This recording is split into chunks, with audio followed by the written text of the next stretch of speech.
And so this 4 elements of the balanced scorecard is what the preliminary part of the value chain from you. Okay. So also just of an experience, if I'm starting with companies working on that, the first year, we normally do not do anything on strategy. Okay. And also not on vision. So, so what you're basically saying, if you want to change something, the first thing you need to know is you need to know where you are before you take out the map and start making a plan of where you're going. Because which makes sense if from a logistical standpoint, or from a coordination standpoint, because if you don't know what your financial means are, if you don't know what your client base wants or tolerates, if you don't know what products you have and how good your products are, if you don't know the quality of your delivery model, how are you going to project what your future state is supposed to be?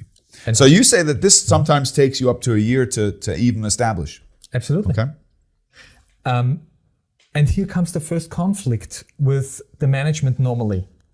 Because at this point in time, they realize, okay, when it takes it, if we're fast, 1 year to really understand how our value chain is, then we need some time to develop a vision that fits and need to think how or what do we need to change to evolve the company to this new vision. And then they think about their personal contracts and they see, hold on, my contract is over even before we start doing strategy or implementing the strategy. I'm telling you, I think shareholder value, that's the reason why shareholder value is such a catastrophic impact on modern business, is because I say is the only advantage that a company has of sharing a share is in the first transaction when you get the money. After that, you are a slave to the shareholder. The shareholder doesn't really give a crap what you do. They don't understand what you do. The only thing is, am I getting my 10% or 5% or 3% dividend or whatever it might be, or an increase in value, which creates an incredible short-term mania amongst executives. And that's why a lot of these short-term executives, there was a famous one in the 90s called Buzzsaw something or other. He used to go in the company. He said, I know how to fix the books. If I want to increase the value of the company, I fire 1,000 employees.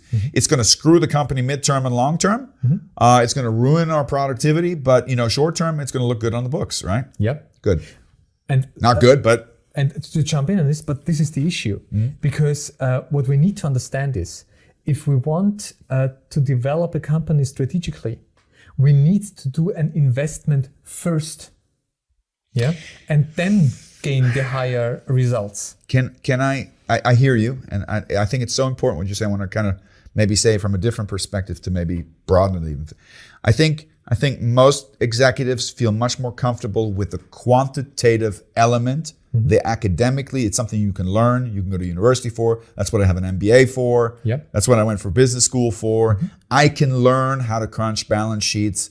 I know I can use all sorts of KPIs, and I can do wonderful graphs, and numbers don't lie, and what can't be measured can't be improved. This quantitative approach is incredibly essential, but it completely leaves out the, for me, higher order aspect, which is that business mystic that we're looking for, which is, do you have a strategy?